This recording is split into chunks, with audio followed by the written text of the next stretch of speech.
Esisti fi riflessjoni tagħna llum xtaqt li nkompli nirrifletti għall-aħħar darba nittama l-lestu għallum fuq il-messaġġ tal-Papa Benedetto XVI għal Randan tal-2012 fejn il-Papa qiegħed jifoka jħeġġiġna ħafna biex dan ikun Randan fejn nibnu il-mixja tagħna fuq l-imħabba li npoġġuha fiċ-ċentru li nagħtu każ anke ta' xulxin u nagħtu każ il-ġid sħiħ tal-persuna li hu fuq livell materjali, livell morali, ġifieri ta' xinu tajjeb u ħażin u livell spiritwali.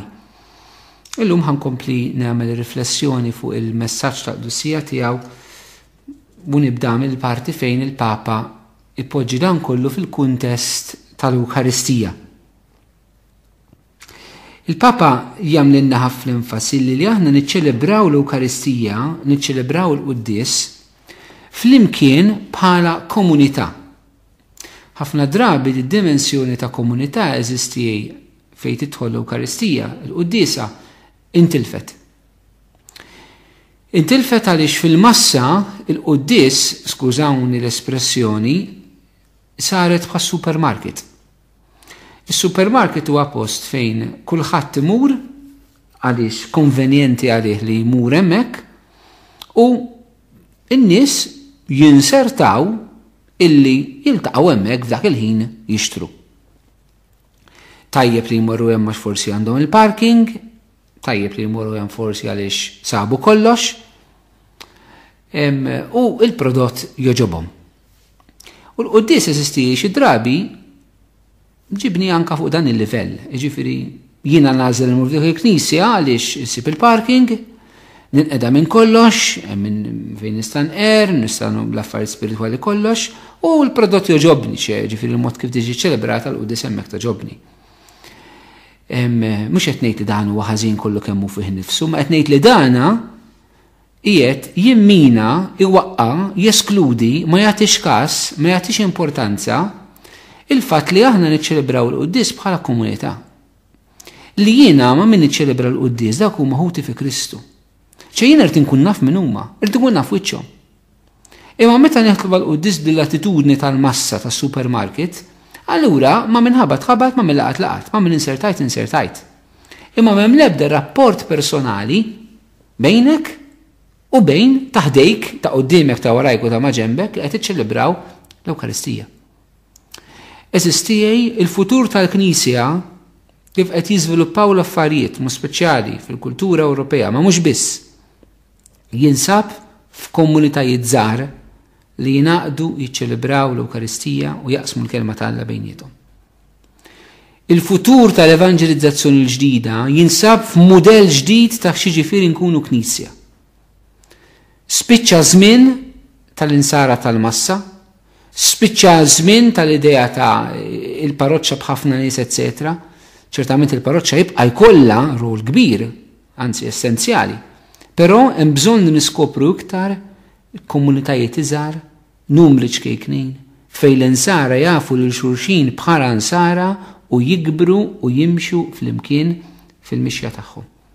Hemmhekk tista' tibda tirrealizza x'jiġifieri l-Ewkaristija taqdek maħutek u li inti għandek dan li għandna nitkellmu fuqu dal-aħħar 4 ġimgħat illi għandek responsabilità lejn dawn ħutek, insara.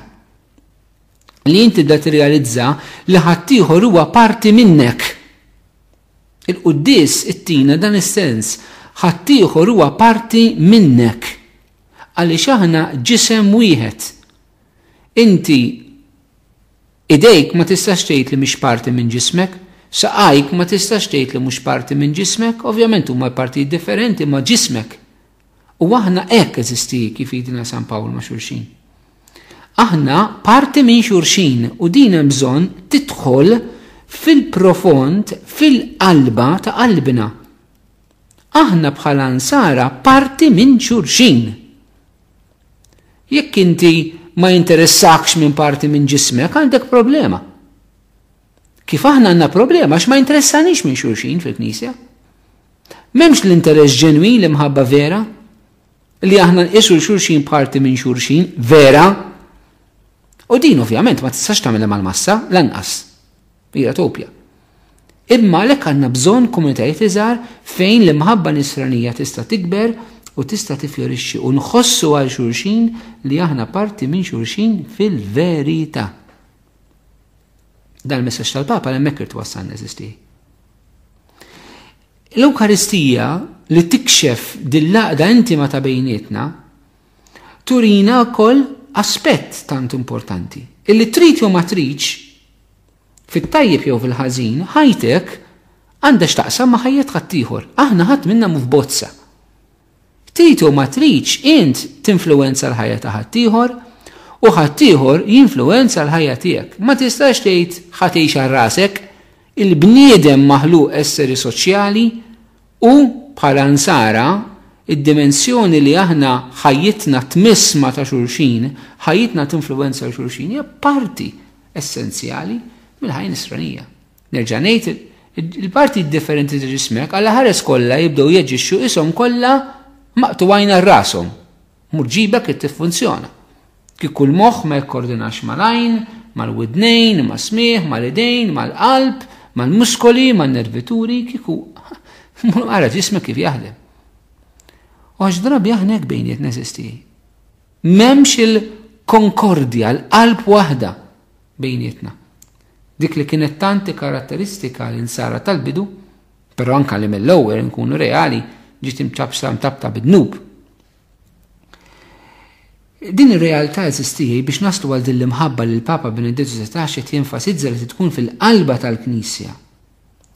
Titlaq mela mill-Ewkaristija u tgħinna narfu li aħna parti minn xulxin u li aħna ma nistgħux naħsbu nistgħu ngħixu mingħajr xulxin, ma nistgħux. Allura hawnhekk il-Papa jgħidilna illi kemm id-dnub u kemm it-tajjeb tagħna jinfluwenzaw il-xulxin. Issa din hija xi ħaġa eżistijaj illi mhux faċli li nifhmuha u naċċettawha. Inti temmen li d-dnub tiegħek jaffettwani lili? Temmen li d-dnub tiegħi jaffettwa lilek? Aħna f'na drabi ssib nies jgħidulek ma nagħmel xi ħażin fis-sens fader ma noqtol ħadd ma ndejjaq il-ħadd. Isu hemm dnub li huma privati, personali inti hekk biss tiegħek. Le. Kull dnub jeffettwa lill-Knisja sħiħa. Il-Knisja hija inqas qaddisa għaliex intu jien inqas qaddisin. Il-Knisja titqaddes iktar jekk intu jien insiru iktar qaddisin. Id-dnub tiegħek jeffettwa l-bqija tal-insara. U d-dnub ta' ħaddieħor jeffettwa lilek. Aħna dina għax ma narawiex bajnejna ma nemluwiex. Ma nemluwiex. Inti il-ġisem, kull parti tal-ġisem teffettwa l-ġisem sħiħ. Inti jekk ikollok darsa tuġek, tista' tgħid u le ma tinfluwenzax il-saqajja ħallija. Le, ġismek kollu jkun influwenzat u ġismek kollu jiffoka fuq id-darsa. Inti jekk għandek kondizzjoni f'saqajk, idejk tgħidu le, l-ġisem kollu influwenzat. Kollu kemm inti ġismek huwa ħaġa sħiħa. Jekk għandek parti żgħira tal-ġisem marida, il-ġisem kollu isir konxu li għandek parti minn ġismek marida. Anka bioloġikament il-ġisem fiżiku stess ukoll jinduna. U aħna l-istess ħaġa eżistijaj. Issa dina irridu maturità nisranija biex nirrealizzawha. Jekk aħna nħobbu lil xulxin, nidimbu inqas għax id-dnub tiegħi jaffettwak lilek. Qed nitkellmu mhux insara tal-ġuġu, ma minn saret titkellmu minn ħajja nisranija adulta li tmur lilin minn riti, minn affarijiet, ċerimonji ta' barra minna, imma minn mixja interjuri li tkabbarna l-kol kemm aħna biex forsi ndaħluha f'moħħna darba l-dejjem li rridu nimmaturaw u nikbru spiritualment, ma nkunux insara tal-obbligu, l-insara tad-devozzjonijiet, l-insara li x'inhu l-qas nista' nagħmel biex nirbaħ il-ġenna. Dil-medjokrità nisranija eżisti li għandna fil-Knisja. Meta jgħid il-Knisja tgħid aħna jew intom. Għandna bżonn eżisti nibdew nimmaturaw fil-verità. U waħda milli timmatura li tirrealizza li d-dnub tiegħek jaffettwa l-ħadd ieħor. Hawnhekk fejn jidħol anke s-sagrament tal-qrar. Il-qrar is-saċerdot mhux biss jaħfirlek f'isem Alla, imma jaħfirlek f'isem il-Knisja għax inti bid-dnub tiegħek ferejt il-qdussija tal-Knisja. Int bid-dnub tiegħek tweġġa' lili. Tferi ir-relazzjoni tagħna l-kol Alla, aħna maħluqin hekk, Alla ħalaqna f'solidarjetà. Mhux ma ħalaqniex niġu naqgħu minn xulxin. Ħalaqna b'tali mod li għandna fett spiritwali fuq xulxin, kemm fit-tajjeb u kemm fil-ħażin. U allura s-saċerdot fil-qrar jaħfirlek f'isem Alla imma anke f'isem il-Knisja li bid-dnub tiegħek int ferejta. Jien meta mur inqer is-saċerdot li jaħfirli f'isem Ġesu u jaħfirli f'isem Ħutin Sara li bid-dnub tiegħi anke huma ma jafuhx. Jiena nqasthom. Dana jekk għandek idek marida, idek mhix tattakka l-sieqek. Mhix tattakka l-sieqek. Imma ġismek kollu effettwat xorta waħda. Bħalma d-dnub tagħna anke jekk mhux attakk dirett fuq ħadd ieħor, imma għax aħna maqogħdin bejnietna hemm din laqda spiritwali, aħna niġu effettwati. U allura eżisti din għandna bżonn nirrealizzawha. Għandna bżonn nirrealizzawha. Ħan nikbru nsiru qattisin. Fil-verità kif sejdin aktar quddiem il-Papa fl-aħħar tal-messaġġ tiegħu. Din eżistijaj, din li nagħtu każ il xulxin għax aħna parti minn xulxin, trid wassalna biex nagħmlu allura deċiżjonijiet u għażliet. U dar-Randan il-Knisja qed tistiednek lilek tagħmel deċiżjonijiet u għażliet favur ħadd ieħor. Mod speċjali il-Papa jgħidilna illi nagħmlu deċiżjonijiet ta' karità favur l-iktar membri fqar. L-ifqar fost il-fqar biex niddubbaw l-espressjoni ta' Madre Teresa li anka minn ma jreferi għalija ma juża Benedettu 16. Din laqda fl-imħabba titwassalna l dil karità l mill-iktar u fil-bżonn.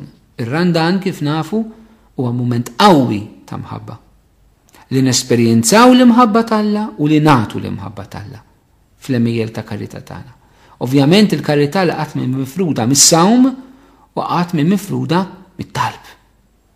Propju wieħed mill-tifsiriet tas-sawm fir-Randan u dak li inti tifranka mis-sawm imbagħad tagħtih karità.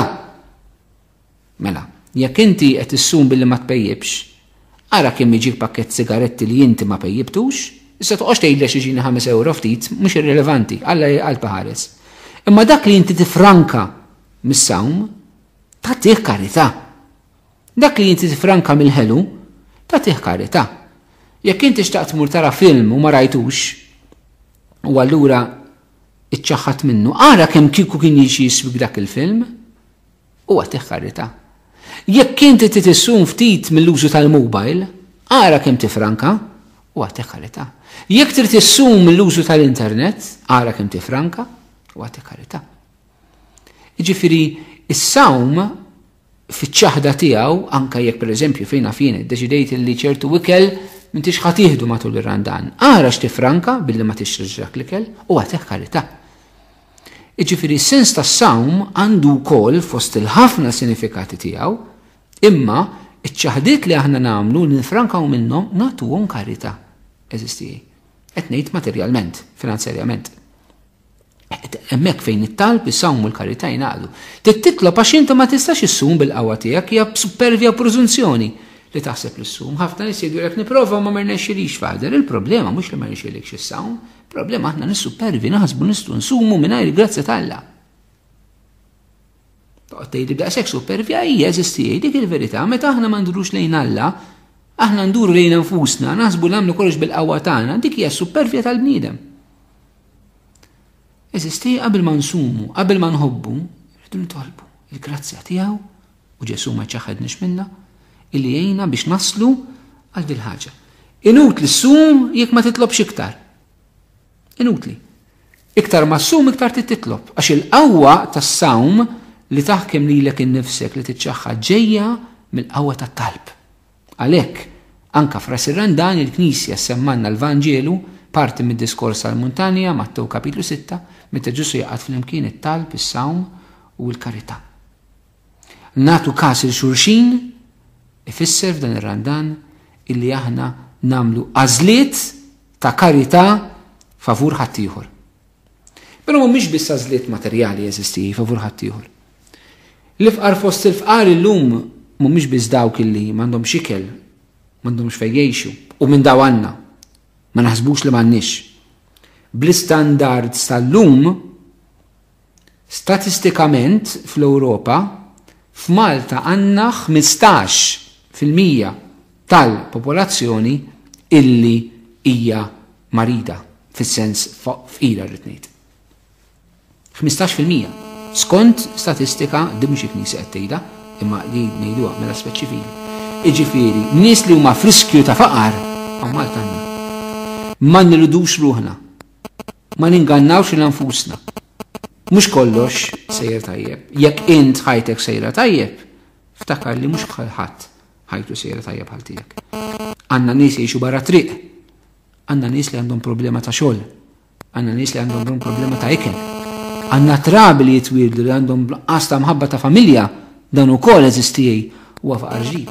Għandna nies li ma jafux jitbu jaqraw fis-soċjetà tagħna u li qed joħorġu mill-iskejjel sekondarji ma jafux jitbu jaqraw ukoll, għandna minn dawn eżistijej. Dan ukoll huwa faqar illum, għax jekk illum ma tafx tikteb ma tafx taqra, ġifieri ma tafx tuża kompjuter, ma tafx tista' tagħmel ħaġa oħra. Ħafna mix-xogħol jiddependi mit-teknoloġija. Ġifieri hija riskju ta' faqar ikbar eżistijej. Minħabba l-affarijiet kif huma fis-soċjetà tagħna. Però hemm il-faqar li mhux biss ta' dan il-livell. Kif semmejt trabi li jitwildu mhux f'kuntest ta' mħabba, mhux f'ambjent ta' mħabba. Persuni li huma abbużati. Persuni li ħadd ma jagħti kasom. Anzjani li wliedhom imorru biss biex jieħdulhom iċ-ċekk meta tiġi l-pensjoni minn dak li jifdal minnha wara li jitħallsu forsi li tal-anzjani fejn qed jgħixu. Persuni li msawta fid-dar tagħhom stess. Persuni li jaħsbu li huma ħadd ma jista' jmisshom. U allura fil-familja ħafna arja, ħafna awtorità. Persuni eżistijej illi fi żwieġ imma mhux maħbuba, traduti. Nies li jgħixu f'adulterju. Nies il-bot mill-kelma t'Alla. Nies li joħduha kontra Alla. Persuni li telqu l-Kristu għal reliġjon oħra. Dan kollu faqar eżisti fi żminietna. Persuni li drittijiet tagħhom bħala ħaddiema fuq ix-xogħol mhumiex salvagwardjati. Nies li d-dinjità tagħhom hija kalpestata. Nies maħkuma mill-pornografija. Nies li jieħdu droga. Nies li jmexxu droga. Istituzzjonijiet korrotti. Korruzzjoni fih dan istituzzjonijiet ċivili, possibilment anke ekklesjali. Dan huwa faqar eżisti. U aħna rridu nagħmlu l-għażliet li jmissu r-realtajiet dan qed insemmi. L-imħabba tagħna mhijiex sempliċement iddaħħal idek fil-but u lest, kuxjenza lesta. Ma kien għandek responsabilità u għandek mezzi kif tista' tagħmel għażliet dwar dan it-tip ta' faqar. Allura eżisti kif tista' inti quddiem Alla l-kuxjenza tiegħek tħallek bikwitek. U ma tagħmilx dawn l-għażliet favur il-foqra fi żminietna.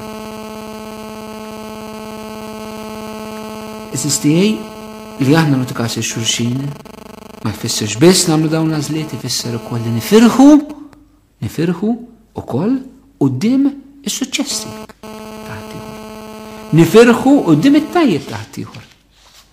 Nifirħu quddiem il-ġid ta' ħaddieħor. Dak ukoll ifisser jgħidilna l-Papa.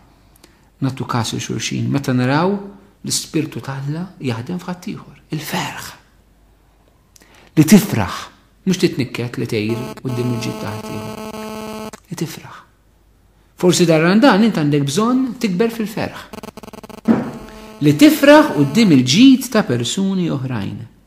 Jista' jkun li inti għandek bżonna dan dan. Din ir-realtà. Din eżistija l-perfezzjoni fl-imħabba, il-Papa jagħlaq billi jgħidilna li twassalna fit-triq tal-Qdusija. Niftakru f'San Pawlu u l-ittra tiegħu il-Korintin wara li jsemmi d-doni spiritwali jgħidilna jiena ħeġġiġkom għal triq ola, triq li tgħaddihom il-koll. Hija triq tal-imħabba, kif skopri tajjeb Santa Teresa tal-Bambin Ġesu l-Wiċċ Imqaddes, qaddisa tant simpatika, il-Papa Piju X, San Piju X kien għalija l-ikbar qaddisa ta' żminijiet moderni, jiskoprit kif l-imħabba il-vokazzjoni tagħha fil-Knisja hija ċ-ċentru tal-Knisja. Aħna rridu nsiru l-qaddisin tal-imħabba. L-imħabba hija l-qdussija. Li ngħixu l-milja tal-imħabba hemmhekk insiru qaddisin. U allura dar Randan irid iwassalna għall-qdussija. Mhux li nkunu nies tajba, li nkunu nies qaddisa. Il-Papa jidina nirrealizzaw li dan iż-żmien motililna tar-Randan, u fuq kollox iż-żmien tal-ħajja kollha nistgħu ngħidu li ħajjitna hija Randan wieħed biex ngħaddu mill-mowt tal-ħajja vera li tkun il-mowt fiżika tagħna għall-ħajja ta' dejjem. Dan iż-żmien motililna biex inħobbu u nagħmlu tajjeb. Aħna lek qegħdin fuq din l-art. Biex nagħmlu tajjeb inħobbu xulxin u nħobbu l-Alla. Bekk eżistijej aħna bħala Nsara u l-Knisja tikber f'Ġesu. Daqskemm qegħdin nikbru l-kol kemm aħna f'din l-imħabba vera. Daqskemm qegħdin f'imħabba dinamika. Daqskemm qegħdin nentużjażmaw ruħna, li tkun entużjast mhijiex emozzjoni il-kelma entużjażmu ġejja mill-kelma Griega entheos li ġifieri tkun mimli balla. L-entużjast vera huwa dak li hu mimli balla, dak li hu mimli balla li hu imħabba. Kif jgħidilna San Ġwan fl-ewwel ittra tiegħu. Quddiem dan il-bżonn di tħeġġiġa li nkunu qaddisin li nħobbu. Il-Papa jgħidilna aħna nirriskjaw il-bruda. Kemm faċilment ngħaddu mill-bruda spiritwali noqtlu l-imħabba fina, noqtlu l-imħabba f'xulxin, noqtlu l-imħabba fil-Knisja. Jekk hemm ġlieda nagħmlu kontra x-xitan dar-Randan hija kontra t-tentazzjoni biex int ma tħobbx. It-tentazzjoni li inti tagħlaq qalbek għal ħaddieħor. It-tentazzjoni li inti tkun egoist, ma tagħtix każ il-ħaddieħor. Li inti toqtol l-ispirtu.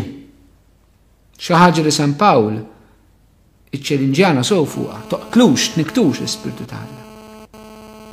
Eżistijej, il-Papa jfakkarna f'xi jgħidu l-għalliema l-kbar kollha tal-ħajja spiritwali.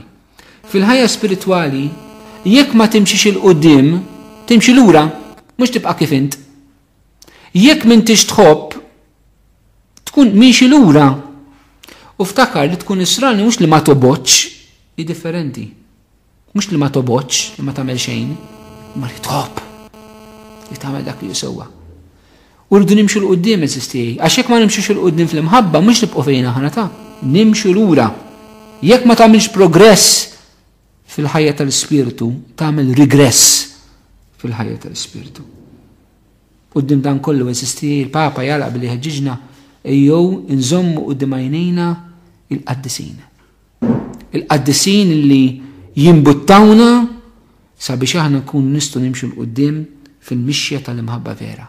Ejjew nieħdu l-istadina li kien għamlilna Ġwanni Pawlu T fil-bidu tal-millenju, iridu ngħixu livelloli ta' ħajja ordinarja nisranija. Livelloli ta' ħajja ordinarja. Kif għexu il-qaddisin. Aħna f'Malta wara li għaddi lajt jibdew il-festi tal-qaddisin fil-parroċċi tagħna. Jalla l-qaddisin tant devoti tagħhom aħna l-Maltin u għawċin. Iservuna biex iħeġġuna ħan nitqazzu billi nikbru fl-imħabba vera. Lejn Alla, lejn il-proxmu u lejn nfusna kif ħabna Ġesu. Min dan jarfukom l-intom tiegħi. Mill-imħabba ta' bejnietkom. Jalla, dan ir-Randan nilqgħu l-istedina tal-Papa ikun Randan iffukat fuq l-imħabba vera. Jekk nagħmlu dan, il-Mulej jagħtina slim.